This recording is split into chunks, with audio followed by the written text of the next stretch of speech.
on the one hand, what is it and how do people get it? Okay. And then the second thing is how does the existence of some fibromyalgia affect a patient or a patient's response to trauma or future injury? Sure. Fibromyalgia is in vogue now. I remember when I was in training, when the first term of fibromyalgia was coming out, I was a Mass General. And one of the neurologists that was very smart was the first time I ever heard this term of fibromyalgia came through him. And I remember asking him, what is that? And he says, well, that's a muscle problem in which patients develop trigger points all over the body and it hurts. Now we know the latest research shows that that's not true. Well, some of that is true, but it's not the reason why people get fibromyalgia. Our fibromyalgic patients are what we call wind-up patients. And in order to understand that, you have to understand this. The human body is a perfect machine. You send it, pain is coming up to the brain from the periphery, where the pain is going to be processed and interpreted. But the brain also tries to dampen the pain. So pain is coming up to be sensed, but at the spinal cord level and at the coronal level, at the brain level, the brain sends down to the spinal cord two substances, norepinephrine and serotonin, and that dampens the amount of pain coming up. So we usually say that in order to perceive pain, there is an ascending limb and there is a descending limb that blocks some of the pain from reaching up. And typical example, if you're in a war and someone shoots you and they injure your arm, but your life is more important at that moment, you have no pain. Well, the descending limb blocks you from feeling pain. Another example that I recall is there's a father driving into Las Vegas. He and his kid get into a major car accident. The kid is badly injured. They cannot drive the car. The father takes the kid and literally walks into a hospital. Only when he deposits the kid in the doctor's hand, though, he realizes that he's walking on broken legs, he had no pain. Well, the descending limb is what's blocking that individual from having pain. That extends now to fibromyalgia. What we believe now is that patients that have fibromyalgic pain, they have a defect, a dysfunction of that descending limb to block the pain from coming up.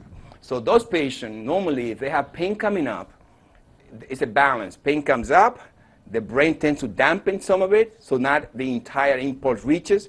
Whereas patients with fibromyalgia, everything reaches the brain. And therefore, when that happens, they are more sensitive to pain. So they have what we call a defect in the descending limb, in the modulatory limb of the body. That is why patients with fibromyalgia, you try to treat them with amitriptyline, Cymbalta, because those are medicine that releases norepinephrine and serotonin in your brain, and you're forcing the brain to recreate that downward suppression of pain. Once you have that, and patient with fibromyalgia usually develops after trauma, as you know. Once you have fibromyalgia, and if you get RSD, now you have the double whammy, because now you have the RSD pain coming up, fibromyalgic patient that already has, in theory, this defect. Well, now we're in trouble because there is nothing damping the pain. So it's this continuous bombardment of pain to the brain without anything telling the brain to, or the brain telling the receptors, calm down, settle down. And that creates the problem. With just from a physiological standpoint, somebody with fibromyalgia is likely to suffer more in the event of trauma than somebody who does not carry that diagnosis.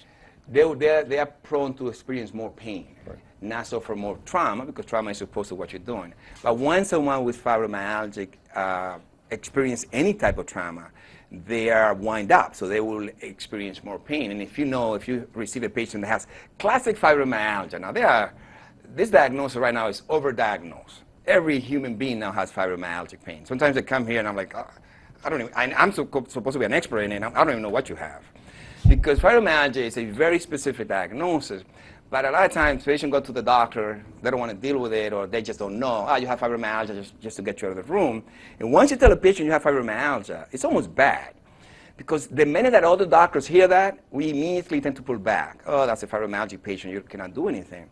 So I tell any patient that has fibromyalgia as a diagnosis, make sure that that's correct, because it affects you with additional care. It affects whether or not a doctor will go further trying to diagnose other problems. Because if he labels you as a fibromyalgic patient, he will give up. Because he will say, well, there's nothing I can do. Here is Cymbalta or Lyrica, any of those things. So it does matter. When they do have classic fibromyalgia, and I'm telling you in my practice, I'll probably have 5 or 6 patients, I can name them with my hand, that have classic fibromyalgia. The other ones, you usually can find a cause for their pain. Usually they have arthritis, they have some other disease process. But those that have classic, they are prone to more pain. They wind up. If they have RSD or complex, they will be the worst side of the curve than on the left. Thank you, doctor. You're welcome.